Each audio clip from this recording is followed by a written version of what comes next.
мысалы жасың 25-ке келді, енді біздің қазақтың менталитетін білесің.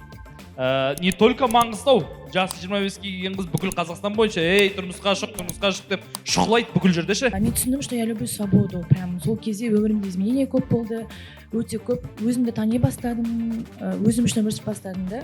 Мені контролировать еткен қалап атқандықтан, мен мамам мені контроль ұстап бастады. Там, где есть контроль, нету чего, нету любви. Мен Аллахтан келетін тосын сыйларды қабылдамайды екенмін. Психикаға байланысты мәселеде ең главный ережеге бағынбайды. Ең главный ережелердің біреуі, мына жерің өзгеру үшін уақыт керек. Сол идеальный жігітке жету үшін ешқандай шаг жасамаған ғой. Сәлем, қалайсыздар, жағдайларыңыз қалай? Сіздермен бірге тағы да оттегі Шымкентке жалғасуда. Үшінші бөлімді бастаймыз. Үшінші бөлімде тағы да біздің әдеттегі резиденттер Қазақстандағы ең үлкен бизнес-клубтың, қазақ тіліндегі бизнес-клубтың негізін қалаушы Бақытбай Сабырбеков. Және кәсіпкер ментор Ержан Болатұлы. Және Қазақстандағы ең үлкен қазақ тілді бизнес-клубтың атқарушы директоры Нартай Жұмабай. Және де мен Шыңғысхан сату эксперті. Каналға тіркеліп қойыңыздар, ұнаса лайк басыңыздар, пікірлеріңізді жазып отырыңыздар, қоңыраушаны басып қойыңыздар, жаңа шығарылымдар сіздерге келіп тұру үшін. Және де осы шығарылым жақындарыңызға пайдалы болады деген ойыңыз болатын болса, осы шығарылым көңіліңізден шықса, поделиться кнопкасын бассаңыздар, WhatsApp деген жер шығады. Сол арқылы барша жақындарыңызға жіберіп қойсаңыздар, нұр үстіне нұр сұлтан болады. Тогда начинаем. Біздегі формат осыған дейінгі екі шығарылымдағыдай біздің алдымызда отырған көрермендермен кері байланыс разбор форматында болады. Бір сұраққа 4 қырлы жауап деген форматта. Ендеше сұраққа кезек берейік.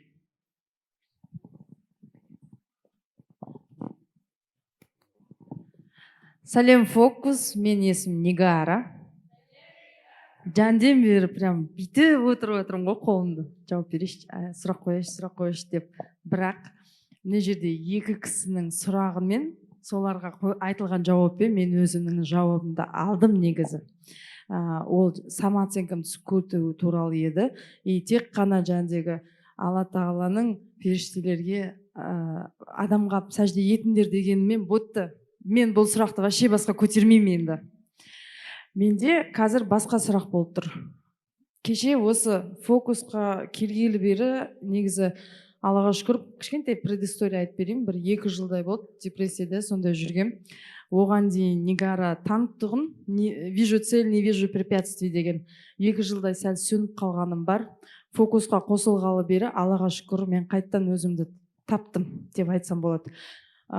И кеше, күні кеше мен 2010 жылдан бері университетті бітіріп, орналасқан жұмысынан заявление на увольнение жазып, июльдің соңына дейін жұмыс істеймін дегендей сондай батыл шешім қабылдадым.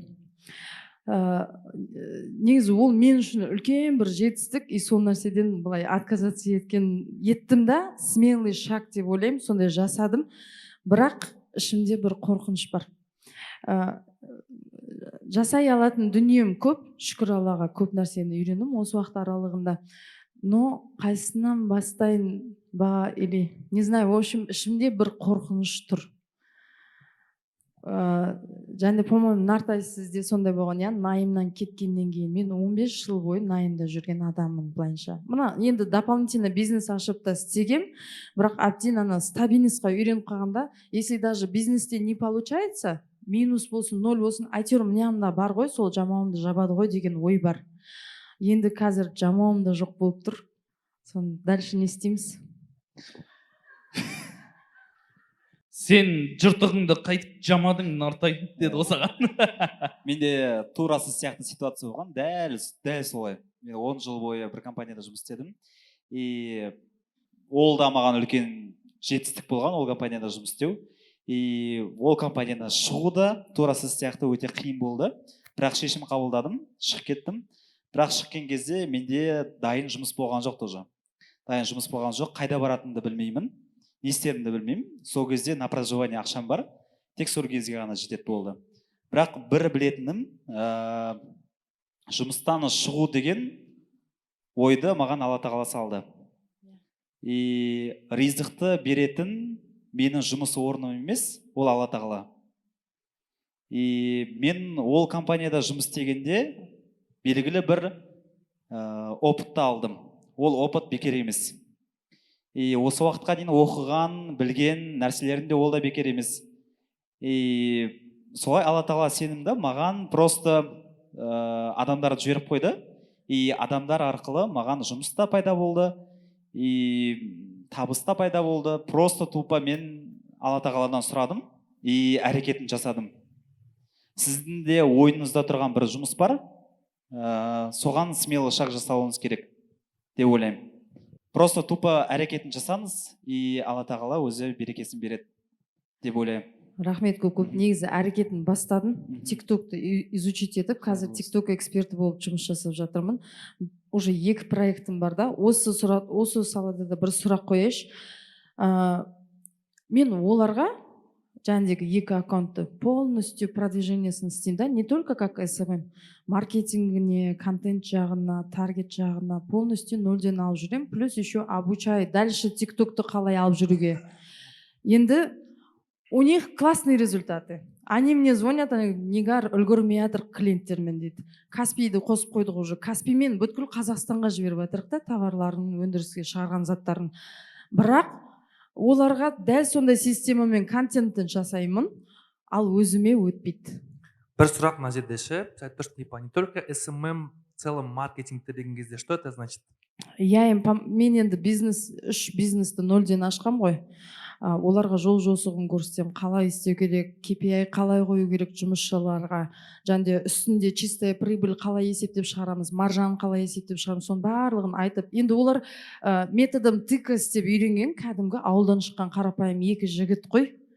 Вот соларға маркетингті де үйретіп, барлығын үйретіп солай келатқан ғой. Енді вы же уже делаете бизнес. Но я не в доле. Нет, вы же уже делаете, если 2 клиент бар. Вы же оказываете услугу. Да. Ақшаласыз ғой. Я. Это разве не бизнес? Бизнес, да. В Ну принципе, все. я бизнес. Сол бизнесті просто масштабируете, все. Просто Почему-то біздің ойымызда бизнес тек қана өзінің бір товарым болу керек, бір тверді нәрсе болып төлейміз да. У вас же получается, бизнес, направление услуги, оказываете услуги по маркетингу. Компанияға маркетинг қойып бересіз, клиентін арттырасыз, правильно? Именно TikTok арқылы істеп беріп жатырмыз соның барын. Ну, Продвижение через TikTok. да. Бұл Это же жерде услуга. мынандай ғой, мен өзімнің личный брендімді де дамытқым келеді да. А вот өзімнің парақшамды жүргізгенде у меня там просмотры 2000, а у них минимальный 10 000 просмотры. Жүргізгім келмейді осы. Мен өзімдікін жүргізгім келмей ма? Иә. Не үшін? Признайся себе, что сен жүргізгің келмейді. Сен қазір атып кетсең, сұмдық бір популярный болып кетсең, сол бір нәрседен қорқасың. Сол үшін жүргізгің келмейді. Одан емес ол, неден емес, TikTok-тың алгоритмдарынан, анадан емес ол. Просто ты не хочешь. Болды. А почему я не хочу деген сұраққа қарамайсың. Я. Почему я не хочу деген қарамайсың. Сен қарап тұрған нәрсең тек қана андай. TikTok атып жатыр, мен вроде бы видео салып жатыр, бірақ істемей жатыр. Ананы істеп жатыр, бірақ болмай жатыр. TikTok кінәлі, анау кінәлі. Но кінәлі дегенде солардың кесірінен, солардың себептерінен атып жатыр деп ойлап отырмын. Но мен өзіме қарап жатқан жоқпын. Онда емес, желание да жоқ болып тұр ғой. Сол желание да жоқ болып қалады. Просто не үшін екенін білу керек сияқты. Соның себебі неде? Мысалға жоқ, олардың маған контентін не үшін TikTok'ты жүргізу керек. Просто адам смысл бермеген кезде оны жүргізбейді да. Я жүргізу керек деп общий бәріміз айтамыз ғой, бәрімізге керек TikTok'та, Instagram'да деп ше. Бірақ түпкі мақсаты не үшін маған керек деген сұраққа өзіңіз жауап беруіңіз керек сияқты соған. Өйткені сіз жаңағы 2 бизнесменді түсініп тұрсыз не үшін жүргізу керек екенін оларға. И содан кейін жүргізіп жатырсыз. Бірақ сізге не үшін керек ол нәрсе? Қазір енді менің жаңдегі табысым болайын деп тұр ғой сол направлениеде жұмыс істегім келіп тұр. Бәлем бәрін біліп тұр. TikTok'ты не үшін жүргізу керек екенін біліп тұр, жұрттарға жүзіп беріп тұр ғой. Істеп тұрған миы бар ғой жерде. Иә, аналардың аккаунтыншы мен хоть шаршап өліп келсем де бар ғой. Жоқ, сұрақ болса да видеосын жасап берем, өзімдікін істей алмаймын. Иә, сұрақ. Сіз өзіңіздің TikTok'ты не үшін жүргізу керексіз? табыс келу үшін, табыс табу табыс үшін. и так келіп жатыр ғой. жаңа екі бизнесмен келді ғой, например, Иә, жүргізуге. то есть табыс келіп жатыр ғой сізге қазір. Иә. Значит, мен үлкен суммаға дайын болмай тұрмын ба сонда? Енді тиктокты олардікі не көп үшін емес қой. жоқ, тиктокты не үшін жүргізу керексіз? Жаңа менің сұрағым ғой. Иә, сол сұрақ Наталья. Иә. Табыс үшін. Табыс қазір келіп жатқан жоқ па? Қазір келіп жатыр, Келіп но жатыр. аз. Аз, хорошо. Табысты қазір басқаша көбейтудің жолдары бар ма в вашем Бар. случае? Бар, иә? Бар, бар. То есть тикток это типа, ну, как бы единственный способ емес қазір. Иә. Так, онда не үшін жүргізейін деп жатсыз тиктокты? Сұрақ сізге. В смысле, басқа жолдары бар, но я хочу именно через тикток. Почему? Сол маған жақын, ұнайды. Не үшін ұнайды? Не үшін жақын? Несімен? Сіз Простатасымен, типа тиктокты жүргізген ұнайды тұрсыз ғой. Иә. Сіз ол қажеттілікті де жауып жатсыз ғой ана екі аккаунт жүргізіп. Иә. Өзіңіздің аккаунтыңызды не үшін жүргізіп дамытқыңыз келеді? Табысты альтернативный вариант бар табудың, тауып жатсыз. Маған процесс нравится. Процесс тоже вы получаете за счет того, что екі адамның аккаунт жүргізіп жатсыз. Онда өзіңіздікін жүргізудің... Признание. Признание? Да. Признание жоқ па сізде қазір?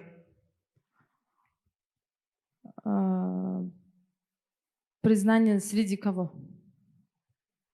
Целевой аудитории ма? Или в каком Мен плане сіз признание? айтқан ғой енді признание деп айтқан. тикток жүргізгенде кімнен болады признание? Мне кажется, вообще просто, во-первых, страх бар. Мне кажется, Страх популярно бар. болып кетсең. И Во-вторых, нет необходимости. зачем мне все это деген нәрсе, мысалға мен қазір инстаграмға күніне 6 рил саламын ба, мен бұрында сала алатын едім ғой оны, Мгм. еще материал жинап жүрдім, бірақ салмадым, потому что я до конца не понимал всю ценность. Ну, например, я до конца не понимаю до сих пор. И из-за этого мен регулярно жүргізбеймін тиктокты да, инстаграмды. Просто не понимаю пока что. Но я-то на примере Я знаю, своего- что тикток жүргізсең күшті болады, популярны боласың. Инстаграм жүргізсең, да, сен какие-то услуги көбірек сатыласың, Да. көбірек популярны боласың деген нәрсені все я понимаю.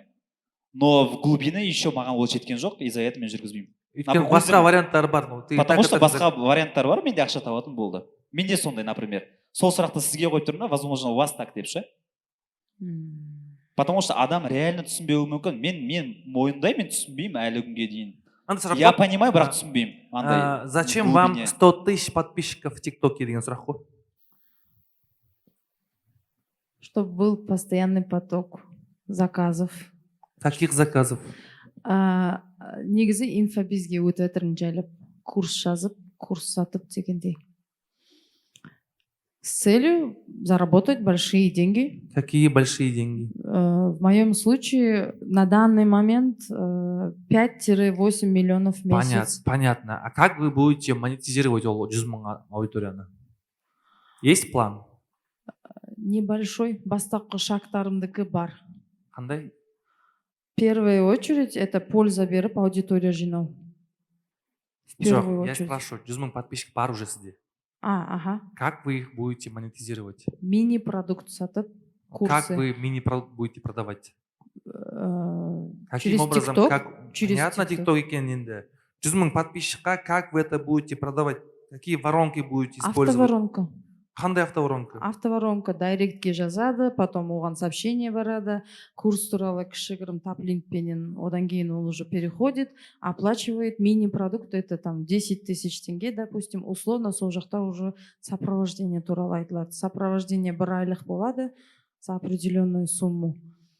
И ол жақта 2 офлайн встреча, қалғандары барлығы онлайн дегендей. Енді қараңыз. Чтобы это включить, нужен ли 100 тысяч подписчиков? Не обязательно 100 тысяч. Так зачем делать контент тогда? И зачем вам 5-8 миллионов? Дом купить, квартиру, путешествовать.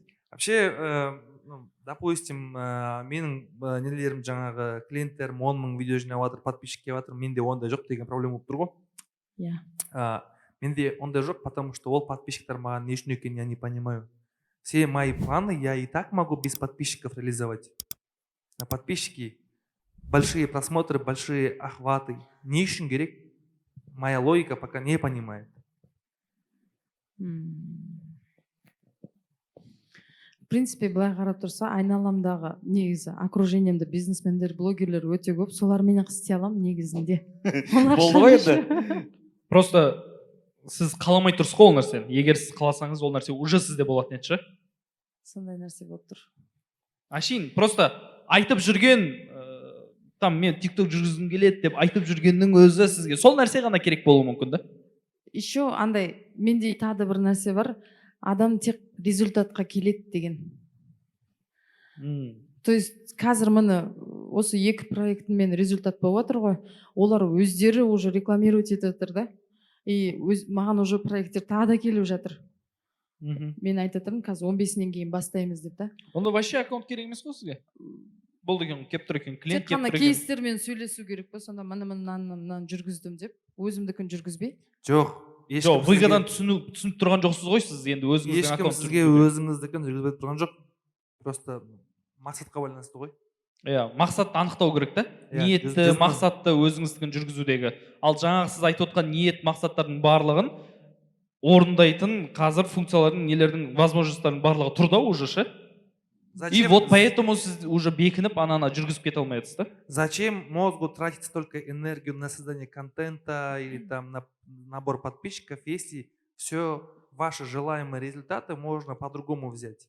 Миыңыз ақымақ емес ғой, сіз ақымақ емес ғой, сіз көріп тұрсыз ғой, басқаша бәрін істеп тастауға болады, правильно? Иә. Ну, так зачем вам? Мен сізге айтып тұрған жоқпын, мен сізге TikTok жүргізбеңіз, подписчикламаңыз деп. Поймите цель, для чего. Вот, для чего. И, ну, скорее всего, если хотите, есть внутри, для чего екен бар да, бірақ онда мақсатқа айналмаған әлі ше, на уровне желаний істейді, мақсатқа айналмаған. Но мақсатқа айналдырып, соны күштілеп істейін десем, Ержан айтпақшы, есть то, чего вы боитесь. Қорқынышты алып, мақсатты анықтап, қорқынышты алып тастаған кезде, өте оңай болады. Оны қалай анықтай аламын? Бағана ортасында признание деп қалдыңыз ғой. Иә. Өзім страницамды жүргізудегі мақсатым оказывается, признание деген сияқты нәрсе ойлайсыз. А кім признание сонда? Даже не знаю. Ой, үстесіңдер вообще. Не знаю, осындай кезде не знаю деп да білмей қаласыңдар, әшейінде бәрін біліп тұрып. Родители признают, родственники, дети признают. Не знаю. А онда неге признание деп айтып отырмын? Давай честно. Ішкі нәпсім шығар.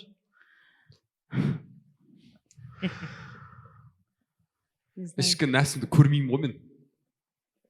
Айналамдағы адамдарды көремін.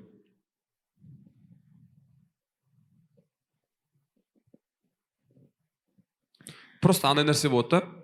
Если мен үйден тамақ ішіп шығатын болсам, мен кафе іздемеймін көшеде.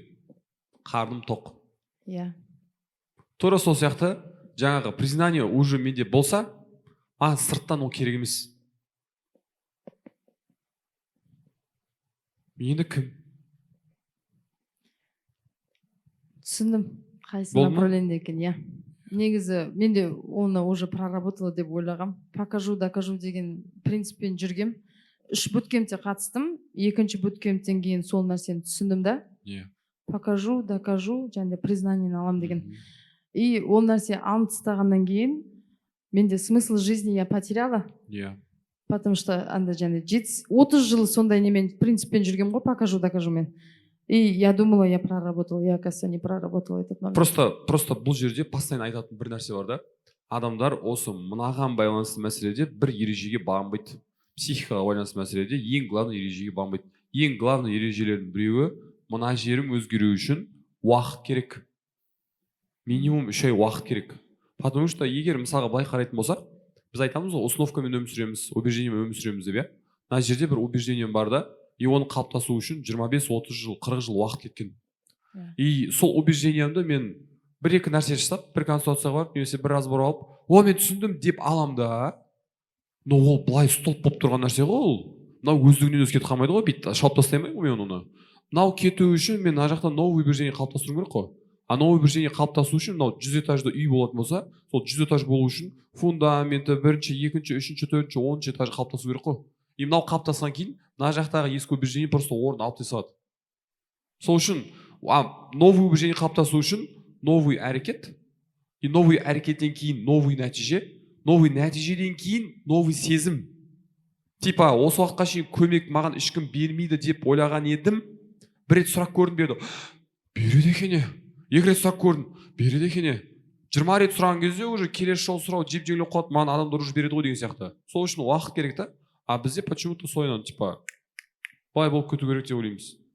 И солай өзгеріп кетті деп ойлаймыз. Өкінішке орай кейбір кездері өзгермейді. Уақыт керек болады по-любому. Түсінікті. Хорошо. Рахмет. Сәлеметсіздер ме? Менің есімім Армангүл. Менің запросым мамама байланысты.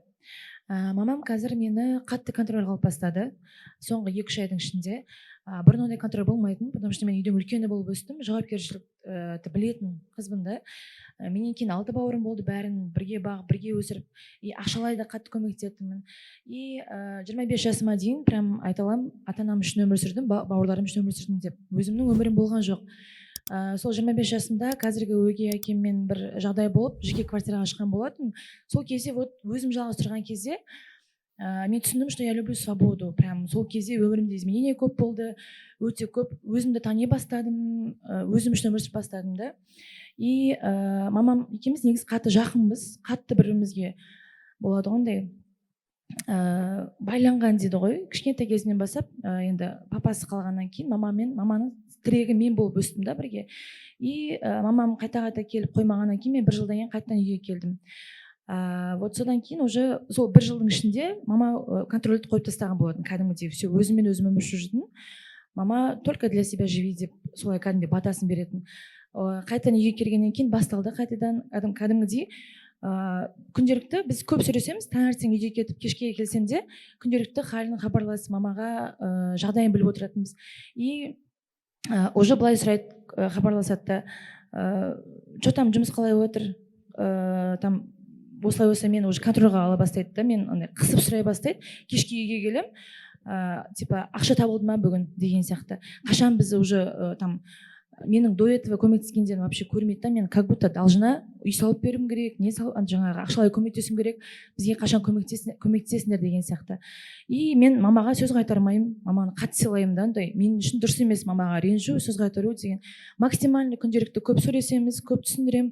И өзі айтады, жеке жібергім келмейді, қатты жанында ұстағым келеді, но при этом бізге көмектескенді қалаймын, біздің қасымызда жүргенді қалаймын дейді да. И жаңа кеше ғана болған ситуация, мен уже мамадан қорқа бастағанын түсіндім да. Кеше, например, біз Ташкенттен Самарқандқа автобуспен кетіп баратырмыз. Мама видеомен звондайды, сөйлестік осылай, и мама андай қылып сұрап жатқан жоқты, мен андай күшті эмоцияма отырмын, бәрін өмір сыйлап жатыр, автобус ішінде күшті сөйлесіп жүрміз бәріміз. И мама деп осылай айтып жатырмын, осылай болды, осындай болды. Мамаға ол нәрсе қызық емес та. Что там, қалай бардың, қашан қайтасыңдар? Білесің ғой, 12 кредит. Сен соны ретте алдың ба, ақшаң бәрі сол жолыңа неге кетіп жатыр деген сияқты андай бет тесіп сөйледі. И я мам ретте маха дедім. Содан сөйлесіп болғаннан кейін все, мен уже состояние прям дым қызық болмай қалды. Жан жағыма агрессия басталды. Жанында жүрген қыздар байқады, кәдімгі кешеден бері 2 күн менде қатты жан жағыма агрессия, негативті көре бастадым. И өзімнен өзім андай болады ғой, тревожность басталды. Мен білмеймін қалай. Как будто банк сияқтысың ба? Как будто я должна. Айтады мама, например, өзің үшін өмір сүру, осылай 26-ға келесің ғой уже деген сияқты, бірақ жібергісі келмейді. Мен мамаға оны қатты айтпаймын да, максимально көп сөйлесеміз, максимально көп диалог жасаймын, махаббатымды беремін, подаркымды жасаймын мамаға. И соның өзінде қатты жанына ұстағысы келеді да. Я люблю свободу. Прям мен, когда өзіммен өзім свободно жүрген кезде, мен білем қолымнан прям өте көп нәрсе келеді. Андай налайты жүріп спокойно жасай аламын да барлығын. Вот контрольға ұстаған кезде мен уже тұншығамын кәдімгідей ше. Вот. И кеше жанымда қыздар да айтып жатыр да, не болған саған, не болып кетті, не үшін қайта агрессия болып жатыр деп. Менде бұндай болмайтын ше. Өзімнен өзім контрольда ұстай алмай отырмын, өзімнің чувстволарымды, өзімнің әрекеттерімді. Вот. Қалай реттесем болады осы ситуацияны? Есіңіз кім еді? Армангүл. Армангүл? Ромашка ғой. Ағысынан танымай тұрмын ғой. Кешудің бір несі ғой. Солисті. өгей әкемен бір ситуация болды да одан кейін барып мынандай болып кетті деген кезде бүйтіп андай бетін жауып фук өтіп кете салдым да. Негізі көп вопрос ойда жатыр деп ойлаймын. Көп вопрос. Қатты тиген ситуация болды мен Иә. үшін, потому что мен өз әкемді көрмегем, мен маманың ішінде болғанда қайтыс болған, и одан кейін тағы бір өгей әкем болды. Бірақ мен балалық шағым бала болып өскен жоқпын да, бірақ маманы ғана қорғап, маманы ғана қоршап өстім. Бірінші өгей әкем маманы қатты ұратын, прям өлтіруге дейін баратын. Мен сон 7 жасқа дейін сол кісіден қорғап өстім. Одан кейін 9 жасқа дейін апаның қолында өстім. Мама жұмыс істеді, Астанаға көштік. Одан кейін 9 жастан кейін осы әкеммен тұрамыз. Қарсы түсіндім. Идея былай ғой. Бірінші мен бір нәрсені қалаймын, сосын соған байланысты өмір өзгереді ғой. Иә? Бұл жерде менің мамам контроль жасағандықтан мен контрольдің ішінде өмір сүріп жатырмын деген сөз емес. Мені контролировать еткен қалап жатқандықтан мен мамам мені контроль ұстап бастады. Ол нәрсенің себептерінің біреуі мынандай. Адамға жеке өзінің тәуелсіздігін берген кезде, өзін өзімен қалдырған кезде, иә, ол бір нәрсе істейді да, и сол нәрсеге мүмкін қатты өкінеді. Бір нәрсені бүлдіріп қойдым ба дейді, бір нәрсені дұрыс емес жасадым ба деп ойлайды да. Енді солай ойлап тұрған кезде Аллахтан уәдесі бар ғой, мен өзімнің құлыма өзі көтере алмайтын жүкті бермеймін деген. Дұрыс па? Когда человек боится, что он, если ему дадут его свободу, тағы да бір нәрсе бүлдіріп қоям ба деген кезде, қасына соны қайтадан жасап қоймау үшін адамдар береді. Армангүлдің случайында ол қазір мамасы болып тұр. То есть Армангүлге вроде бы ұнамайды мамасын контроль жасағандығы, бірақ соны өзі қалап тұрғандығын түсінбейді. Неге? Себебі өздігімен өмір сүріп жатқан кезде дұрыс емес бір нәрсе немесе жаңағыдай бүлдірген бір нәрсе болады да, и қазір қайтадан оған сол еркіндігін беретін болса, тағы да бүлдіріп қоямын, тағы да бір нәрсені дұрыс емес жасап қоямын деген ойдан ол қорқады. Сол үшін мамасының солай жасағанын қалайды. Түсіндіре алдым ба? То есть не из-за того, что мама меня контролирует, у меня вот проблема. Я хочу, чтобы она меня контролировала, потому что я боюсь, что если она не будет меня контролировать и держать у себя на контроле, он меня қазір тағы да тупиктен бір жүрді. То есть еркін болған кезде мен наоборот өзім үшін күшті болып жүрдім да, күшті жұмысын жасап нетіп, ондай бір ситуация болған жоқ. Мына жерде по-моему алдында хакатонда екінші күні ме, бірінші күні мы говорили про контроль. Вопрос, кто кого контролирует. Почему мы на контроль отвечаем контролем? Мен неге агрессиям шығады? Потому что у меня не получается контролировать поведение мамы. Ясың ба? Типа она не должна была так спрашивать. Она должна была вот так ко мне относиться. Я стараюсь контролировать ее поведение. Ол кісі хабарласқан кезде жаңағыдай типа ақшаны айтты, мынаны айтты. То есть ол сен қалаған нәрсені бермеді ғой. А сен басқа нәрсе күттің, и ты хочешь, чтобы она вот по-твоему все делала. Саған деген қарым қатынасын. Получается, что я делаю? Я отвечаю на ее контролем. А мен алдында қалай айттым? Там, где есть контроль, нету чего? Любви. Нету любви. Из-за того, что я не могу любить без условий. Ол қалай бар, солай жақсы көре алмағандықтан оның контрольмен жауап беремін. Екіншісі, менде де бар ондай жағдай. И я долго старался типа понять, не үшін олай жасайды деп ше. А что если не нужно этого понимать? А что если она такая и солай болған маған жеткілікті, я ее так люблю. Да, пусть спрашивает, и маған қиын емес, мен жауап бере саламын. То есть зачем мне контролировать ее поведение по отношению ко мне? Почему я должен ее учить чему-то? И екінші мәселе. Прикинь, ты представляешь, какая ты. И Құдайдың саған деген мейірімі қаншалықты, что мамаңды сені мамаңа емес, мамаңды саған мұқтаж етіп болған. Ты понимаешь свою силу и свои возможности? Сені қалай дәрежеңді көтеріп қойды? Сені мамаңа емес, мамаңды саған мұқтаж етіп қойды, Ромашка. И ты так должна радоваться, радоваться, отвечать на ее запросы. Ну, прикинь, сен қалай тағы да жақсылық істей аласың? Құдай саған сондай беріп қойды да, Армашка, вот тебе возможность делать для нее хорошее. Все. Бала кезінде сен қалай мамаңа мұқтаж болдың, байқайсың ба, қазір мамаң сенің дәл солай саған мұқтаж ғой. Иә. Құдай саған мүмкіндік беріп қойды ғой, типа, вот, Армашка, пользуйся. Зарабатывай очко, пользуйся. Ертең есептесеміз деп ше. А сен не істейсің? Ты начинаешь, наоборот, неғып өйтеді ол, неғып сөйтеді, ты начинаешь контролировать ее поведение. А оның істейтін әрекеттері, даже оның саған қатысты айтқан сөзі де Құдайдың қалауынан болып жатқан жоқ па? Енді сұрақ ойлану керек та, маған не үшін олай істеп жатыр? Скорее всего, менде мүмкіндік бар, менде возможность бар, даже менде сондай бір терпение бар, сабыр бар, который мне позволяет в любой ситуации без условий любить маму деген. И скорее всего, сенде сондай запрос болды, блин, я хочу любить маму безусловно деген. Иә. Вот, Всегда пожалуйста. солай жақсы көретін маманы. Қазір неге ол жоқ? Білмеймін, сол нәрсе ұнамай жатыр да өзіме, неге олай деп. Потому что сен қарап, сен ұнамайды, өйткені ты хочешь, чтобы она относилась к тебе так, как ты хочешь. Иә. А что если, ну, дать ей возможность просто быть такой, какая она есть? Ол контроль жасайды, сосын сен оны контроль жасайсың. И эта каша, ну, она будет увеличиваться. А что если осы цепочканы біреу үзетін болса ше? Ол емес, сен үзетін болсаңшы. Пусть она звонит, спрашивает, қайда жүрсің, не істеп жүрсің, қашан ақша саласың. Просто отвечай. Махаббатпен жауап бере бер, махаббатпен жауап бере бер, махаббатпен жауап бере бер.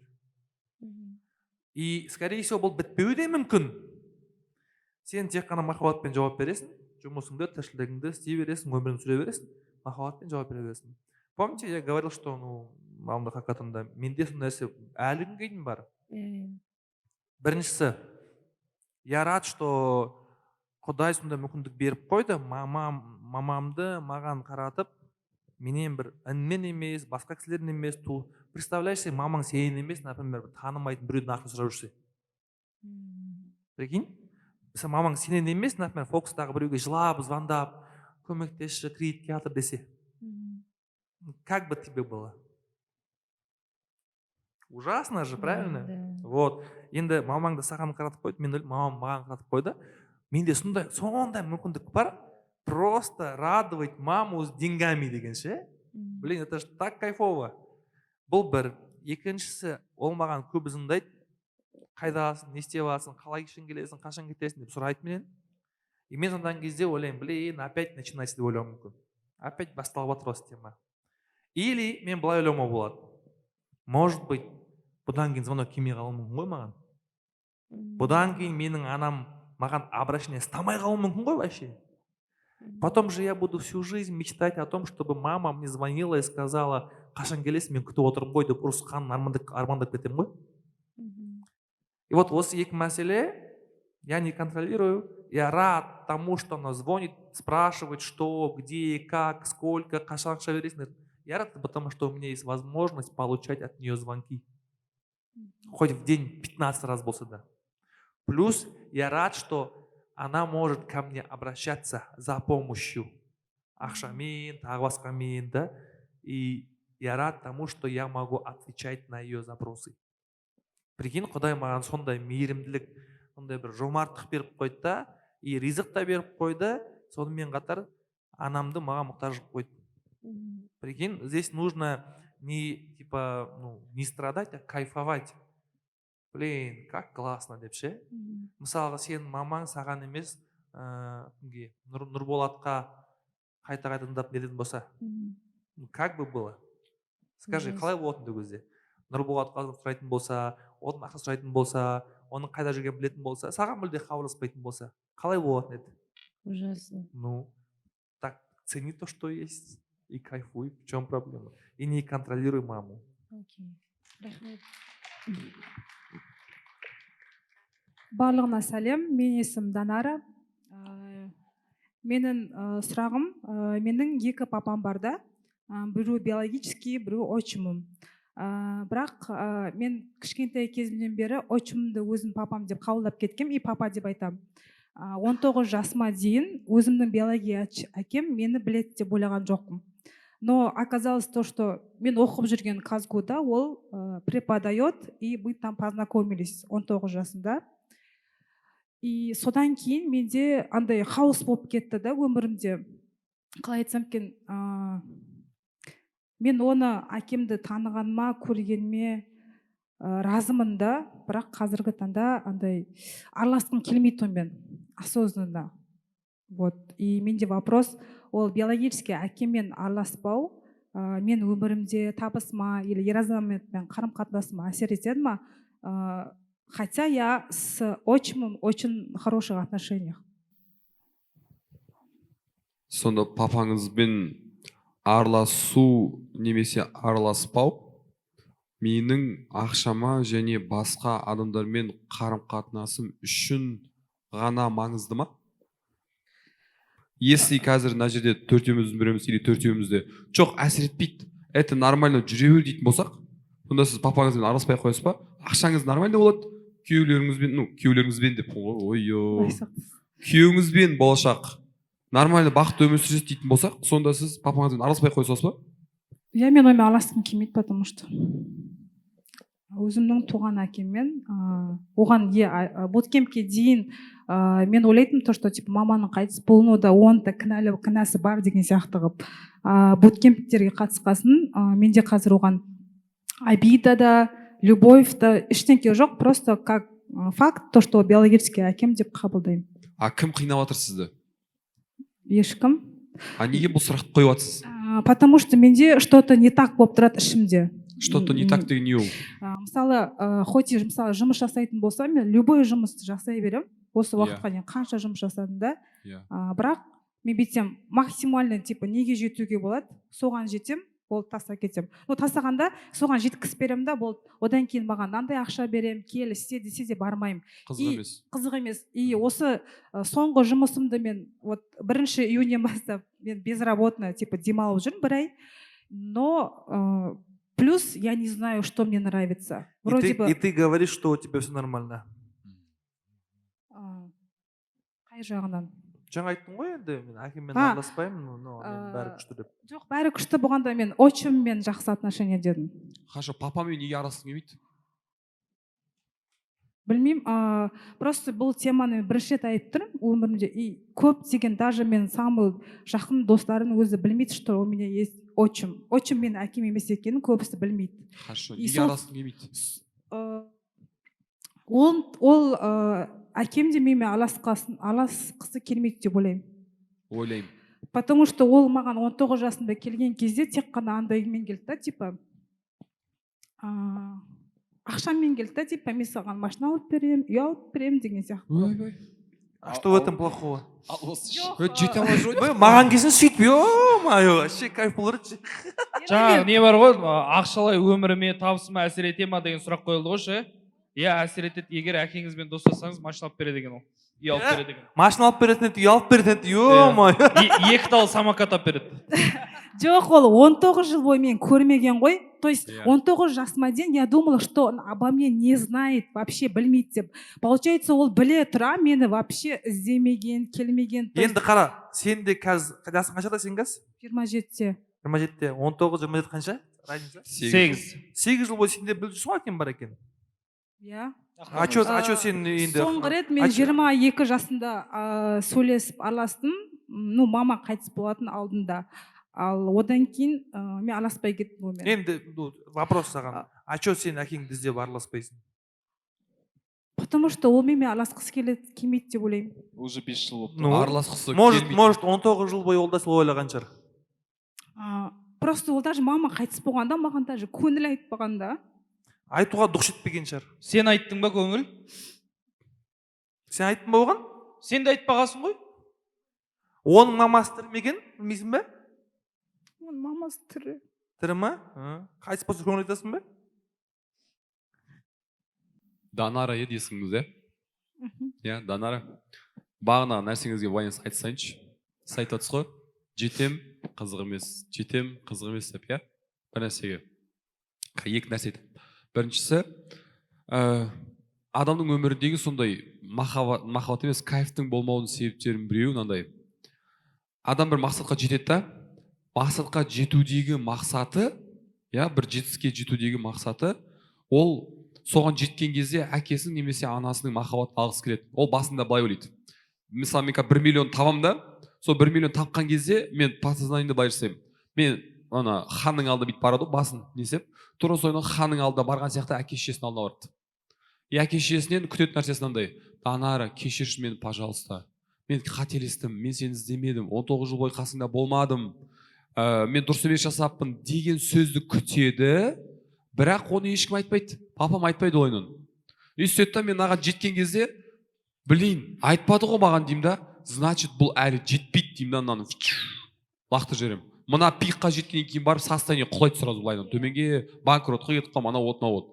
Определенный уақытта кейін қайт күшім жинаймын да, өмір сүру керек қойды. Қайт күшім жинаймын да 1 миллион емес, 5 миллионға секірем, немесе 2 миллионға секірем. Соған жетіп баратқандағы да мақсатым, мен қазір мүмкін өткен жыл 1 миллион жетпейтін шығар, 2 миллион жететін шығар деп ойлаймын да. Сөйтіп соған жетем, қарасам папам әлі айтқан жоқ. Мен сені жақсы көремін, кешірші деген сияқты нәрсені. Сөйтіп өмірім американский горка болып жүре береді. Түсіндіре алдым ба? Хотя можно ол нәрсені прямой айта салуға, прямой барып ала салуға. Екінші мәселесі, ол менің өткен шағымның солай болатындығын, именно сол адамның, сол еркектің менің папам болатындығына мен қалай әсер еттім? Мен әсер ете аламын ба ол адамның менің папам болмауына? Жоқ, бірақ мен мама тірі кезде айтатын, типа қанша оқиға жырауларым болды, неге оған, типа, почему вышла деген сияқты. Да, это же принятие мира через призму мамы же. Сен олай өзің ойламайсың, ол сенің папаң ғой. Инстинктивно сен оның қызысың ғой по-любому. Дұрыс па? И получается, екінші айтатын мәселем, сол адамның именно менің папам болғандығына мен ешқалай әсер ете алмағанмын и әсер ете алмаймын да. Оның солай болғандығы ол Аллах тағаланың тағдыры ғой. 19 жыл, 27 жыл бұрын болған. И получается, мен қазір айтып жатырмын да Құдайға. Құдай, сен дұрыс емес жасадың, сен қателестің, мен дұрысырағын білем.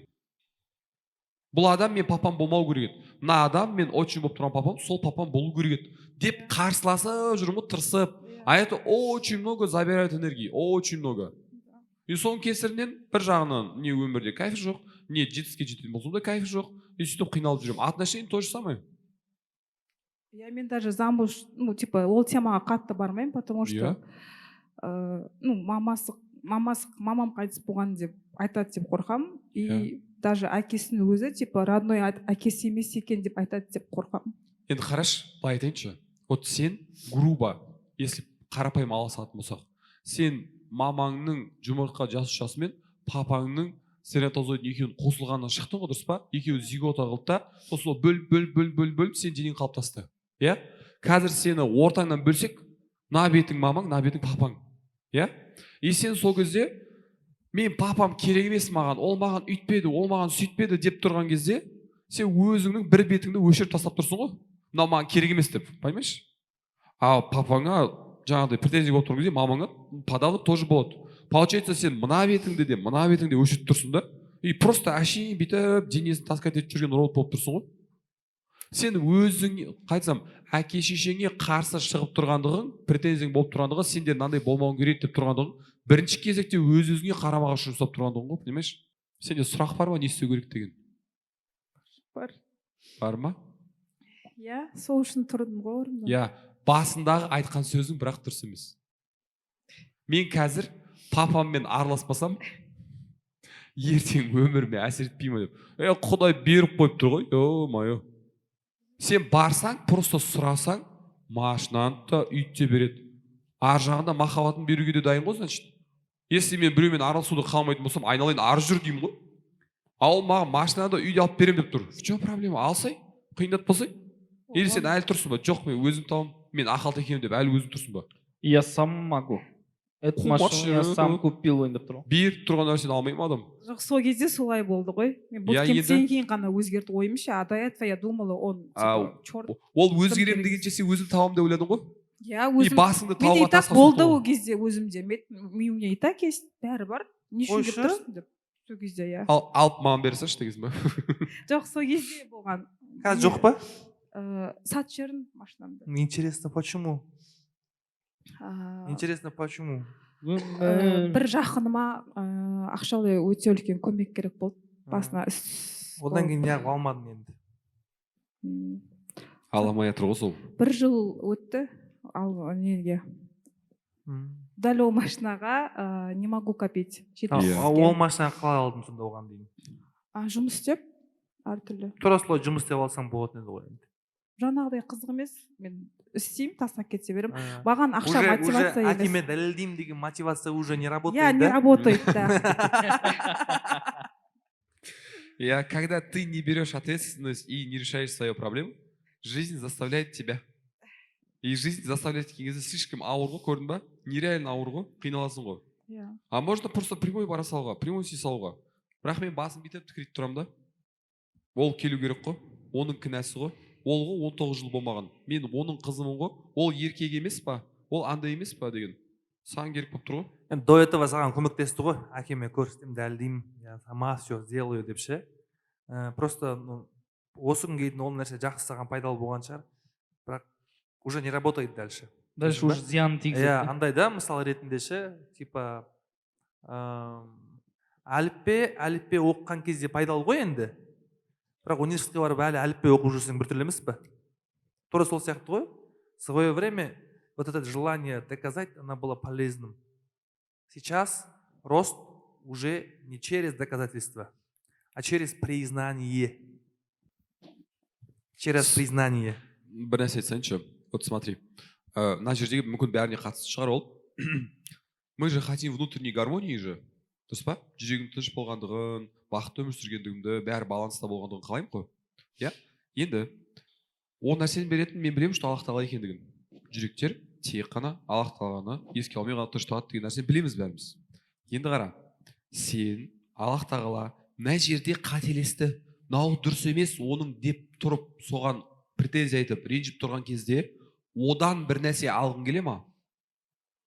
Бір адам саған жамандық жасап, ертесіне кешірші десе кешіре аласың ба? Қиын ғой, дұрыс па? Потому что ол аузына келгенін айтты деген сияқты да. Тура сол сияқты деп айтуға болмайды, просто түсінікті үшін. Аллах тағалаға мен претензиям, мына адамдар болмау керек еді, мынандай болмау керек деп тұрған кезде мен жүрегім ешқашан тынышталмайды. Мен бақытты сезіне алмаймын. Потому что мен бірге болған кезде ғана, онымен жақын болған кезде ғана жүрегім тынышталу керек еді ғой. А мен оны кінәлап тұрған кезде қалай мен оны біресе ала аламын? Түсіндіре алдым ба? Сол үшін бірінші мойындау керек нәрсе менің ойымша андай ғой. Папаға бару, екіншісі Аллах тағалаға айту, Аллах тағала сенің тағдырыңда ешқандай қателік жоқ. Менің шектелген миым ғана сенің шексіз даналығыңды көрмей тұр. Көрсетші, пожалуйста. Көрсетші деген нәрседе тұрақты болып сұрау. Сосын бір күні кафеде отырып бір подружка келеді да саған айтады, мынандай ситуация болды деп. Прикинь, ол саған вообще басқа нәрсе айтып жатыр. Бірақ сен осы сұрағың жауабын соны аузынан естуің мүмкін да. Короче, папаңа звондайсың или жолғасың, мойындайсың: папа, я твоя дочь, я твое продолжение, всю жизнь хотел тебе сказать, я тебя люблю. Не болса да мен сені жақсы көремін, потому что сен маған сонда ана сыйладың, өмір сыйладың. И я тебя признаю отцом. Өмір бақи, осы күнге дейін, осы күннен кейін өлгенше де сен менің әкемсің. Я горжусь, что сен менің әкем болғаныңа. Рахмет саған. Мен сен ештеңе күтпеймін, бірақ мен сені жақсы көремін. Болды. Түсінікті ма? Әліппен аяқтап ана тілін оқысай. Хотя бы. Сәлем, мен есімім Аяулым. Мына қатарынан тұрайын деп ғой, иә? Кешу. Менің сұрағым жаңа мама и папа болды ғой. Мен де комба болайын деп тұрды. Неге ауру? Шына кішкене жиі прикол тығып отыршы. Шына ұйықтамашы. Жиі қылып отырайын. Хорошо. Мен жасым 25-те. Неге? Молодец, мені естіп отпайсың ба маған мен? 25-ге толдым да, потому что. Да? Жоқ, енді толдым. Мен жас 25-те, бірақ елдің бәрі маған деп басыз. Вот, мен Маңғыстау облысынамын. Бізде қыз бала оқу бітірді, уже тұрмысқа шығу керек. Тұрмысқа шығу керек. Маңғыстауда ма? Иә. Осы жақта сондай емес пе? Маңғыстауда да сондай. ол жақта да сондай. Көбірек ол жақта. 17 жаста уже кету керексің ол жақта. Ондай емес деп айтпай ақ қойыңызшы. Мен группаластарым бар шығар, бірге оқыған шығармын осы жақтың қыздарымен. Ол кісінің үйінде ондай емес просто. Жарайды. Айтсын. Бізде жасың 20-дан асқаннан кейін уже бүкіл ағайын қашан кетесің, туған күн болады, уже келесі туған күніңде күйеуіңмен отыр деген сияқты нәрселер көп айтады. Күшті ғой? Иә, күшті ғой, бақыт тілеп жатқаны бәрі жақсы ғой. Осы 24 жасымда мен көшіп келдім ғой Алматыға. Көшіп келдің бе, қашып келдің ба? Қашып келдім. Сөйтіп айтсаң онда. Каждая вещь, любой нәрсені өзінің атымен атау керек қой. Иә, қашып келуіме папамның өзінің де септігі болды ғой. Үй алып берді, қаша ғой деген сияқты қылып, бара ғой деген. Қашырып жіберді десе, көрді десе айналадағылардың бәрін. Енді постоянно былай жасайды. Мысалға, папамның өзі айтатын болды. Бұрын мама айтатын еді. Ана бірдеңенің баласы бар, сөйлес, көр. Мен бірақ не хочу же, мен өзімнің оқыдым, білдім, өзіме сай, парасатты, пайымды ер адамды іздеймін ғой, қанша деген сияқты ғой. Енді сондай адам... Сана биігінде жолығатын ба? Иә, сана биігінде жолығатын. Сол сана биігінде жолығатын ер адам әлі келмей жатыр да. Енді Аллахтың қалауымен келеді. Трассада күтіп тұрмын десей. Иә. Ол жүрген жолмен мен жүрмей жатқан шығармын. Алдында айтып жүрдің ғой сен. А? Алдында айтып жүрдің ғой. Не де? Біреуді ұнатамын бірдеңе деп. Өлә, қойсаңыз сөйтіп базар шығармайды. Ондай жігіт кездесу үшін кешу тобы ұқсап емес, хотя формат тобы ұқсап жүру керек. Арасында жігіті бар группаларға кіру керек та. Соло әнші группа, соло әнші. Иә, или соло. Жарайды енді, до конца айтсайын да. Сөйтіп, осы недавно уақыттан бері менің папам қатты давка жасап жатыр. Ертең июльда барам, либо замуж, либо үйге барасың, үйде отырасың. Осы жерде бір кластасыма біреу бар, Сұлтан деген, Алматы жақта тұрады. Соның баласымен сөйлесесің, либо соның тұрмысқа шығасың. Алматыдағы үйді босату керек болып отыр ма? Короче, солай. Өзің бөлек кет дедім ме? Енді сөйлесіп көрмедің ана баламен? Сөйлесіп көрдім. Мен кімді таныстырады, бәрімен сөйлесіп көремін, вообще отказ жасамаймын. Мүмкін ата-анам тауып беріп жатқан выбор жақсы шығар, қайырлы шығар деген сияқты да. Но келмейді, ол мен адам болмай тұр, не істей аламын енді деген сияқты ғой. Қандай вообще ол адам? Қандай? Сенің ақ бозат мінген... Болашақ жарма деген хат жазылған. Ханзадан қандай өзі? Ақ бозат сұрап атқан жоқпын деймін. Ешікпен кесе де бола ма не? Жібердім ғой Аллахқа, бүйтіп хат жібердім ғой. Хотя бы ағаш атып кесе де, ауылдағындай ше? Бұл кісінікі жаяу келатқан сияқты.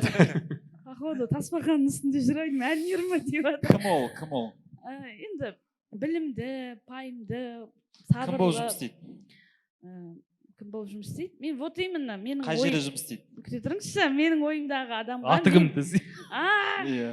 Өткенде сіз сұрадыңыз ғой Бақытжан мырза, хақиқатында. Сенің дәл қазіргі состояниеңдағы ер адамға сен өзіңді, то есть сондай адамға тұрмысқа шығармар едім деген кезде сразу жоқ дедім да. Потому что менің өзімде әлі прорабатывать ететін нәрселер бар да. Жұмыс жасауым керек, әлі өзімде навыктар бар, көтеру керек деген сияқты. И оны олар түсінбей жатыр. Айтсам, білмеймін, қалай түсіндіру керек? Бірге жұмыс жасай беруге не проблема? Не проблема емес қой, менің жақсы табылар деген сияқты да.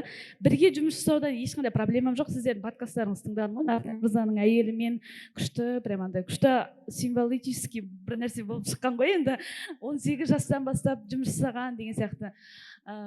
Сондай білімді, ізденімпаз ер жігітті, ер азаматты, то есть күйеуім ретінде қалаймын да. То есть енді бұлар давка жасап жатқанда мен түсіндірем ғой, папа, менде қазір кішкене осындай білімдер алып алайын, сөйтіп мүмкін жолға шығар, мен дұға тілеп жатырмын ғой. Кеше өте ауыр тиді да, просто папа, мама, маған умра сыйлап жатыр деп, бірінші рет барайын деп жатырмын деп қуанып жатсам, иә, қағбаның алдына барғанда тез-тезден байға шығамын деп дұға тіле дейді ғой. Иншалла деп жүре бермейсің бе болды ғой? Иә, айттым ғой енді. Иншалла, иә, соны сұрайын бірінші алып дедім. Но енді мына нәрсе ғой, олар қайта-қайта давка жасай берген сайын мен өзімнен өзім сомнение ұстай бастадым да. А неге сен оны давка деп қабылдайсың? Неге ол махаббат емес? Мысалы, жасың 25-ге келді, енді біздің қазақтың менталитетін білесің. не только Маңғыстау, жасы 25-ге келген қыз бүкіл Қазақстан бойынша ей тұрмысқа шық деп шұқылайды бүкіл жерде ше. Хочешь, мен саған күшті кеңес беремін. Как научиться сол давкаға төтеп беруге спокойно. Еще спокойно жүресің дейді ше. Бірақ бір кісімен сөйлесу керек болады саған. Өйткені ол кісінің именно осы тема тәжірибесі күшті. Бізде фокус Шымкентте Жақсыбек деген бір адам бар. Ема. Алысқа ұзамайсыз, осы маңда жүр. Ема. Он может тебя научить, как спокойно реагировать. Бір 20 жылдық опыты бар. Жақсы. Өткенде бір осы сіздердің подкастыңызда Ержан мырза айтқан болатын да, 25 жасқа келген қыз бала, ол оқиды, біледі, ол бүркіт болып ұшады, но бүкіл қоғам оны тауып қалып тастайды дейді. И ол жайлап өседі. Менің баяғыда білімім бар еді ғой, менің навыктарым бар еді ғой, и мен ондай кейін өкініп қалғым келмейді. Ол андай ғой, ол идеальный вариант. Жоқ, сен білмейсің ғой қалай болатындығын. Сен дұрыстап айтпайсың, мен дұрыстар қалай түсініп мен дұрыстап айттым, дұрыс түсінбеген өзі менің кінәлама. Жауапкершілік сенікі екен, по-любому сен кінәлісің. Мен бір нәрсе айта салайыншы, осындай бір история бар да. Енді әке шешеңізбен өзіңіз шешіп аласыз ғой.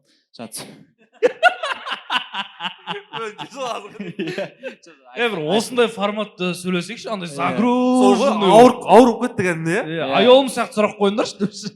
Жігіт, қыз деп ше. Короче, жаңа әке шешеме енді забота ретінде қабылдайсың деп айтып жатыр ғой ағаларым. Мен жалпы бағана сұрақ қойдым да, кім ол адам? Сенің жүрегіндегі, сенің болашақ жарың кім? Деген сұрақ қойдым, потому что әр адамда ол адамның бейнесі болу керек. Ашып көрсетейін бе, заметки Ол, бар. ол қандай адам, қай жерде жұмыс істейді, бойы қанша деген сияқты бір идеальный адам болады ғой өзін. Сондай болу керек та, соған байланысты бір история бар. Бір қыз бала, жасы 30-ға келген, недавно тұрмысқа шыққан. И ол күйеуімен қалай кездеседі? Үйіне ұры түседі ғой, жаңа қызынышы 30 жастағы. Үйіне ұры түседі да, и үйіндегі бүкіл заттарды бәрін тонап кетеді ұрылар. И сөйтіп жаңағы келген... Кино айтып отқан жоқсың ба? Күйге келген полицейский бар ғой, сол полицейский ғашық болады да, и соған үйленіп кетеді. Потому что, оказывается, сол идеальный адам, сол полицейский екен. Прям жазған ғой, ол полиция қызметкері, бойы осындай деп бүкіліне совпадение келеді екен да. Бірақ оны жазған сонау баяғыда 20 жасында ма, 18 жасында ма жазған ғой. И сөйтіп жаңа қыз айтып жатыр да, блин, мен 20 жасында, хотя бы 25 жасында, осы 30 жасыма дейін бір полицейский жаңағы ненің қасына өтпеппін ғой, ровдының қасына өтпеппін ғой дейді да. Сол жерде болмаса өткен кезде сол кезде кездестіріп қалатын едім дейді да. То есть ана идеальный несі бар, жігіті бар ойындағы, сол идеальный жігітке жету үшін ешқандай шаг жасамаған ғой. Мен жасап жатырмын ғой. Жоқ, бұл кісінің сұрағы негізі как найти идеального парня сұрақ болған жоқ бұл кісіде.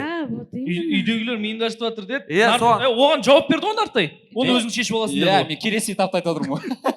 Оны өзің шешіп ал, білмеймін деді ғой. Уже сомнение бола бастады. Мен ертең, блин, реально шынымен де ол адам келмей қалса, миына алып құйып жатыр ғой енді ше. Соған паника болып жатыр ғой. Ал жаңағы идеальный жігіт деген нәрсеге келетін болса, жаңағы сана биігінде жолығатын өзі өмірде екі-ақ жігіт бар еді, екеуі де үйленіп алған кез, ортада отыр екеуі десең. Рахмет. Басқа вариант білмеймін енді. Көресің енді, сәл критерий түсір онда деп ше. Сол маған сырттан давка болып отыр. Соған қалай төтеп берем деген сұрақ. Я думаю, қалай қабылдауына байланысты сияқты да. Мен мысалы ондай қыздар көп қой біздің арамызда да. Олар андай қылады, мен танитын қыздар ше, бәрін көңілді түрде қабылдайды да. Яғни давка ретінде емес. Мысалы, ол кәдімгідей бар ғой, каждый тос айтқан сайын келесі жылы бүйт бала шағаммен бір нәрсе деп үйленгендерге сосын айтады, ойбай келесі жылы шілдехана болсын бір нәрсе деп. Ол бітпейтін давка негізі ше. Просто сен оны қалай қабылдайсың. Мысалы айтып жатса, просто сен өзің ашық жаңағы несі ғой, көңілді қызсың ғой өзі, прикол постоянно жүретін ше. Тура солай қабылдайсың. Иншалла деп жүре бересің ғой. Ой, рахмет деп қойшы. Ақ бата ретінде. Ақ бата ретінде қабылдайсың. Жоқ, мне кажется, просто сенің папаң вот сені давка істеп бастаған себебі ол сендегі құлшынысты көрмей жатыр ше. Типа ол сен тұрмысқа шыққысы келмейді деп ойлап жатқан сияқты. Шықпай қалады деп қорқып қорқып жатқан сияқты. Типа бұл қыздың андай типа талпыныс жоқ тұрмысқа шығу деген, отырып қалады деп. Ол кісі наоборот сенің андай типа ниетіңді құлшынысыңды көрсе, онда ол типа ол да қалап жүр ғой енді, ол да ерігіп жүрген жоқ қой енді деп ол басқаша айтады да. Ол сен қалай көрсетесің ол нәрсені оған? Ол айтқан кезде иншалла папа сол меккені алдына алып тұрып сұрайын бар ғой деп ше, кәдімгі сондай андай бір должна быть искренность, что папа я хочу деген нәрсені ше. И сол кезде олар ыңғайсызданады да, енді ол и так өзі қалап жатыр, одан сайын зорлаймыз ба деген сияқты. Бізде кезінде Европаға тур ұйымдастыруды бастаған кезде сен сияқты қыздар келетін. 20 жасар, 22 жасар ақша бар да. И айтады, мен бар ақшам, барғым келеді, бірақ үйдегілер жібермейді дейді. Қорқады, потому что қайқа барасың, не істейсің деген сияқты нәрсеге байланысты. Мен айтамын да, олар сені жібермейді емес, жібереді. Просто сен ар жаққа барған кезде, Европаға барған кезде бір жамандық болып қалма, қиналып қаласың ба, анау мынау уайымдайды просто. Оларға сен өзіңнің уже есейгеніңді, үлкен екеніңді көрсететін бір әрекеттер жасап көрші. Сосын олар саған сені істейді дедім да. Білмеймін, сен бүгін айт, бүгін мен досым туған күніне барам, сағат 11:30-да қайтып келем. 11:30 ровно қайтып келген кезде папа мен келдім. Бір күні сен Европаға емес, білмеймін, Алматы қасында бір жерге Қапшағайға бар, мына жерге бар да, папа мен мынандай уақытта келем, міне келдім. Тың кішкентай әрекет жасайды да, и папасы уже көре бастайды ғой жаңағыдай. Мынау есепті ғой, өзіне жауап беретін ғой, бұл жауапкершілік алатын ғой деп көрген кезде. Очко жинау керек қой, короче. Ары қарай уже жеңіл болады. Солай мен талай қыздарды апарғанбыз. Папам қасымда емес қой менің, бірақ. Папам қасымда емес. Жоқ, бұл мысал ғой енді. Мысал. Біз айтып тұрған нәрсе, папаңа сезіндірші, сен сезініп жүрген нәрселерді. Сенде тұрмысқа шықпай, өйстіп постоянно жүрген идея жоқ қой. Жоқ. Ты же хочешь любви, ты же хочешь счастливых отношений, ты же мечтаешь об этом. Осы сезімдерді папаңа да сезіндірсей. Қалай? Жаным, қалай деген нес? Как минимум, мысалы, папа саған звондап, қызым, сен осы кезде үйлену керексің деген кезде, папа, мен де соны қалаймын. Бірақ адам таппай жатырмын. Тапсам бүгін үйленуге дайынмын. Мен де армандаймын сол нәрсені. Мен мынандай жігітті қалаймын, мынандай отбасын қалаймын деп ше. Сезіндірші сенің ішіндегі сезімдерді оған. Мен даже битер едім сен орында басқам ше. Я бы написал бы в Инстаграм. Олар бармайсың да? Я тиктогыңды қарайды. Мен написал бы в Инстаграмға, тиктокқа типа былай. Папам маған үйлен дейді, мен қарсы емеспін, үйленгім келеді. И мен өзім үйлену тойымды, екінші жартымды былай елестетіп деп сипаттап, кәдімгі бүткіл Пинтерестен бит шығарушы едім да, типа вот так я хочу, но мен қанша жерден қалағанмен әлі маған Құдай жауап бермей жатыр. Мен күнде дұға жасаймын. Тіпті ертең умраға барып мен дұға жасап жатырмын. Папаларым да мамаларым да мен үшін дұға жасап жатыр. Алла қаласа бір еті болар деп, ащы бит жүрегіңді ше. Папаман көрген кезде оятты да, блин, оказывается, не только мы, оказывается, она тоже старается деп ше. Оларда уже қатылық кетіп қалады. Мен сөйтедім, мен бұрынғы әйелмен бірге тұрған кезде ше. Мамам әйелмен ұрысып қалады ғой. Маған ұрыспаған керек, короче ше. И мамам әйелімнің құндылығын түсінсе екен деп, мен просто Инстаграмға, сторисқа әйелім туралы жазатынмын ғой. Какая она классная, что она делает, о чем она говорит мне, типа, мамам туралы не айтатын маған жазатынмын, короче. Мама көретін. Алғашқы бірнеше сторисқа, иә деп ше. Иә, дұрыс деп ше. Соңында мамам өзі келінмен сөйлесіп күшті болады. То есть ондай инструменттерді қолдануға болады да, біз прогрефпен, сториспен, тиктокпен белгілі бір құндылықтарды до целевой аудитории жібереміз ғой негізі, жеткіземіз ғой. И мы не должны забывать, что біздің әке-шешеміз де біздің целевой аудиториямыз. Прогрефті үйге де істеуге болады, короче. Түсін ба? Иә, все, супер. Мама, папа, прогресс істейміз онда де. Сәлем, фокус, мен есімім Гаухар. Сәлем. Мен жалпы бизнесте белгілі бір табысқа жетем и құлайым. Оның несін жауабын бірінші күні-ақ, буткемптің бірінші күні-ақ алдым. Сіз айттыңыз ғой, отбасымен екі нені тепе-теңдік ұстамаған кезде ешкімнің бизнесі жоғарыламайды. И мен тек бизнеске кіріп кеткенмін ғой басыммен. И бала шаға байды былай сырып тастағанмын да, только ақша деп кеткен екен. И мен кіммін дегенде жұмысты бірінші таңдап тұрмын. И мен осы хакатонда түсінген нәрсем, мен Аллахтан келетін тосын сыйларды қабылдамайды екенмін. И мен өмірде ешкімнен көмек сұрай алмаймын, почему-то. Көмек сұрағанда мен төмендеп қалатын сияқты, ол тәкаппарлық екенін түсіндім. Сосын жаңағы менің ішімдегі айтқым келіп тұрған нәрсе, тек беруші құлдардан болайын деймін да, беріп те жүремін. Сосын маған біреу тосын сый жасаса, даже күйеуім маған тосын сый жасағанды өте жақсы көреді. Әр айлық алғанда маған гүл әкеледі, сонда мен былай қуанудың орнына бірінші маған ба деп айтамын. Почему-то сөйтемін. Сосын ол енді сенен басқа хатым жоқ қой дейді, ер азаматтар айтады солай. Жаным, сенен басқа хатым жоқ қой дегенде барып эмоциямды білдіремін. Ол маған горшокта гүл сыйлайды. Сол сыйлағаны үшін ана гүлдер өліп қалмау керек мен үшін. Су құямын, анау әдемі қылып көзінің алдына қойып қоямын деген сияқты. И кеше менің түсінгенім, Ержан мырза бізге ойын ойнатқанда маған Гүлшат ханым 10.000 теңге берем деп жазған. Анадан алсам мен қарыз болып қалатын сияқтымын. Менде кәдімгідей біртүрлі сезім болды. И ол кісіні іздеп тапқан жоқпын. Мен қағазға бар махаббат, мейірімді бере алам деп жаздым. Ол қыз былай қолын істеп, Гаухар кім деп тұр, мен шықтым, оған бере алдым. Құшақтап, кәдімгідей сезім жеткізе алдым да, ана 10.000 теңгені жазған адамды іздемедім, мына жерін жібермеді почему-то. Сосын осы жерде отырған бір ханым маған Самарқан сыйлады.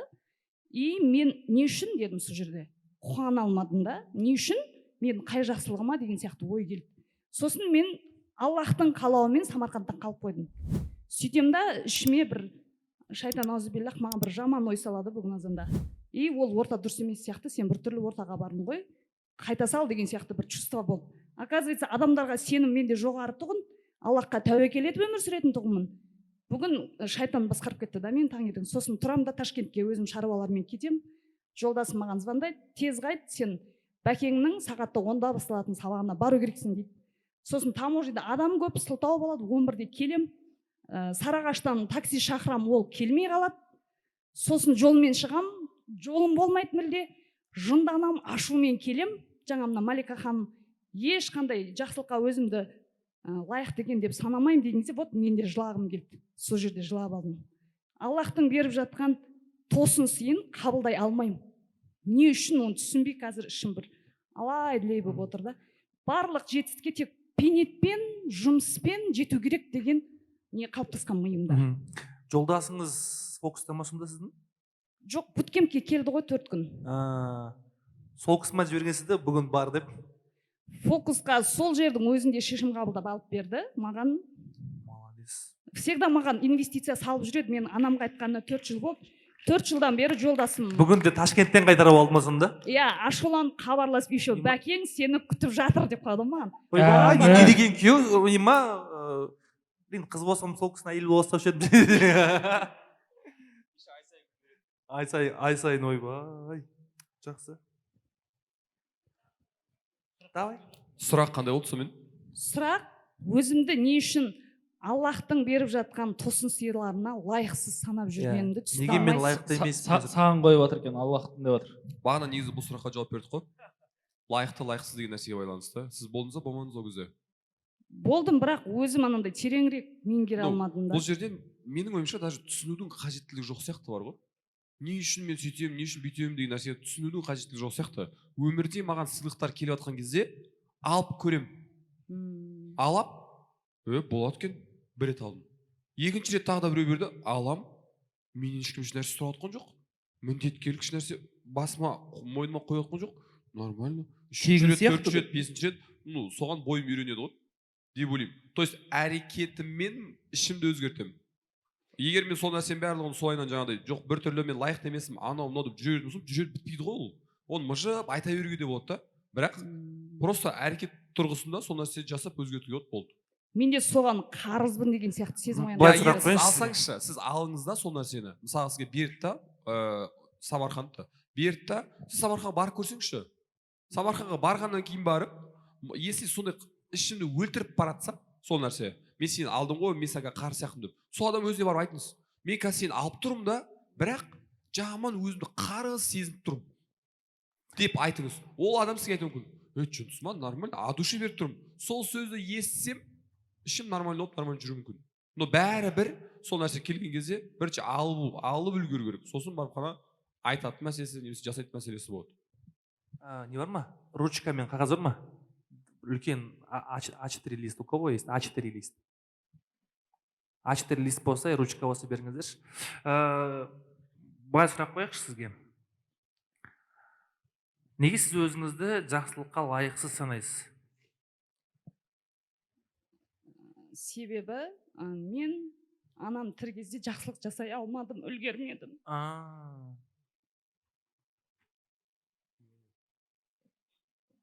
Анаңызға жақсылық істеу деген не ол сіздің ойыңызша? Тек материальный тұрғыда ойлай бергем да. Қалай? Материальный тұрғыда ойлай бергем. И анам мәңгі өмір сүреді деп, мен семья жұмыс істеп, үйге көп бармағам 4 күнге. Жақсы, енді қазір кім бар жақсылық істей алатын? Сіз жақсылық істей алатын? Енем бар. Енеңіз бар ма? Енеңізге жақсылық істеп жүрсіз ба? Енеме всегда анам кеткелі, только фокус енемде. Сол кісінің разылығын алып қалайын, и мен кеш қалмайын. Даже жолдасыма да айттым, әр айлықта барайық. Апта сайын барамыз. Анаңыздан қалған кім бар жақсылық істеуге болатын? Әпкелерім бар. Жоқ. Анаңызға істей алмаған жақсылық кімге істеуге болады? Өзіме. Иә. И өзімді соған лайықты санамаймын. Қалай сіздің анаңыздың ойынша сіз жақсылыққа лайықсыз ба? Иә. Так, в чем проблема? Перзенттік борышымды өтей алмаған сияқты. Перзенттік борышыңыз деген нәрсе осы ғой. Анаңыз сізге жақсылық қалай ма? Енді жақсылық қалаған жақсылығын өзіңізге берсеңізші, разрешите себе. Перзенттік борышқа бақытты болу да кіреді. Каспин номер айтыңызшы. 776.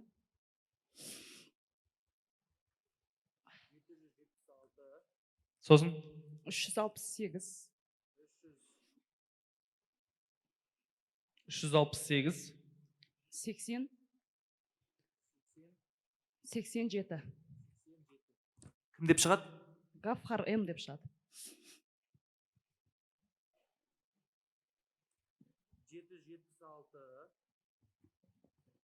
368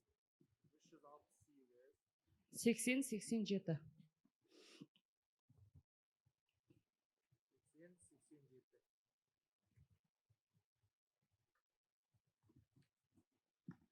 Хорошо. Адамдар сізге сыйлық істесе, что вы чувствуете? Чувство долга? Солай ма? Мен адамдар маған сыйлық істесе, мен өзімді қарсы сезінбедіңіз ғой? Иә. Себебі анама қарсы сезінемін өзімді әлі. Иә. Анаң сізге айтма қарсысың деп? Жоқ.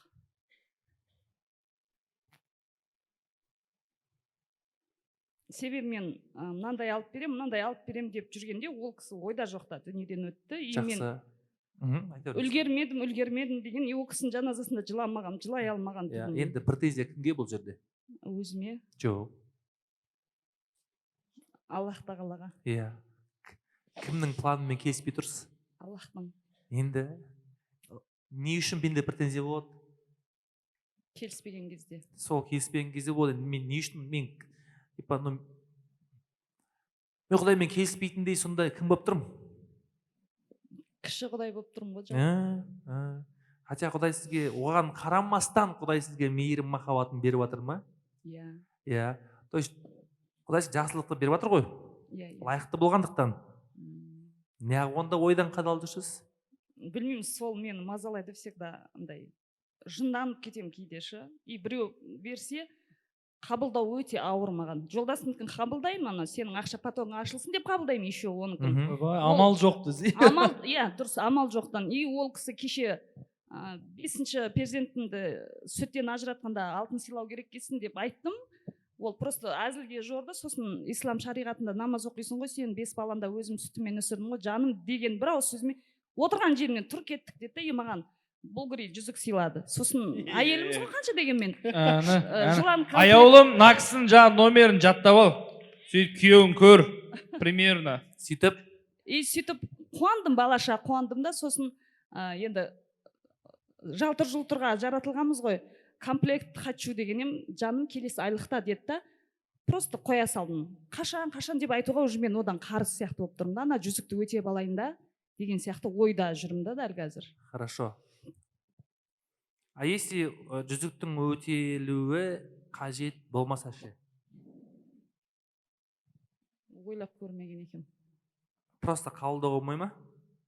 Болады негізі. Болады, иә? Давайте потренируемся. Адамдар сізге жақсылық жасайды, сіз просто қабылдаңыз болды. Иә? Иә. Просто қабылдаңыз. Мен қазір залға Каспий Голд номер шығарам. Залдағы әрбір адам жақсылық жасау мақсатында просто мы хотим научить ее принимать подарки без условий, просто от души. Шығарам, әркім өзінің қолынан келгенше Гаухар ханымға сыйлық жібереді. Гаухар ханым сол сыйлықты алады, ары қарай ол сыйлық не істейді, қалай істейді, это ее вопрос. Біздікі просто порадовать ее. Ең қызығы істеп болғаннан кейін басталады. Мін, давайте, телефонды аламыз да, сейчас скидываем.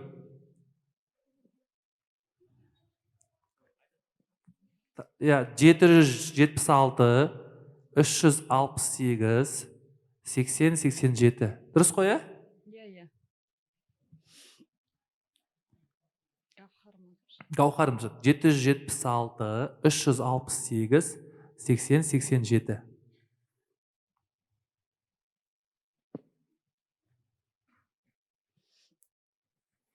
Сіз, Гаухар ханым, уже бар болғаныңыз үшін құнды екеніңізді сезіне аласыз ба негізі?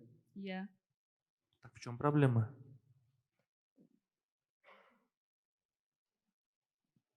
Сол анашыма қарысын деп өзіме кәдімгідей не қойғам. Үлгермедің сен деген сияқты. Қайтыс болған адамға қалай қарымтасын қайтаруға болады? Дұғалар арқылы и жасырын түрде садақа көп берем, анам атынан, әкем атынан. Хатым Құран сүріп тұрамыз, жолдасымыз екеуміз. 776 368 80-87.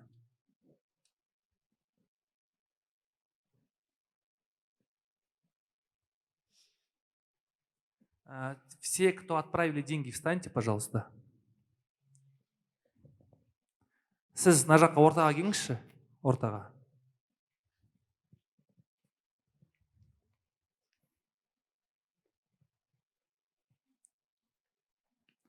Ортаға келсеңізші, ортаға келіңіз да. Вот, мынау кісілер, жоқ, ана жаққа бері тұрыңыз, арқа тұрыңыз. Ана жаққа қараңыз, мынау кісілердің барлығы сізге ақша жіберді. Ақша жіберді, и бұл кісілерге қараған кезде не сезінесіз? Өзіңіз қарыз сезінесіз ба? Бүгін что-то только мейірімділік сезініп. Енді қараңыз, бұл кісілер сізге тек қана ақша емес, они могут еще вас безвозмездно, ақшаны сізге жіберді безвозмездно. И бұл кісілердің барлығы сізді жақсы көре алады безвозмездно. Каждый из них могут подойти к вам, ақша беріп қана қоймай, еще құшақтап, сен бізге керексің, лайықтысың, жақсыға деп айта алады.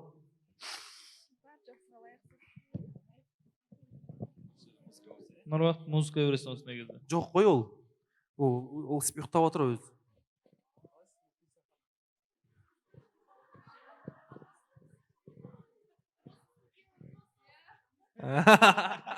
Булгары беретін ба? Аяуым қаттырақ қысып құшақтау. Жилеткісін алып қалды десей.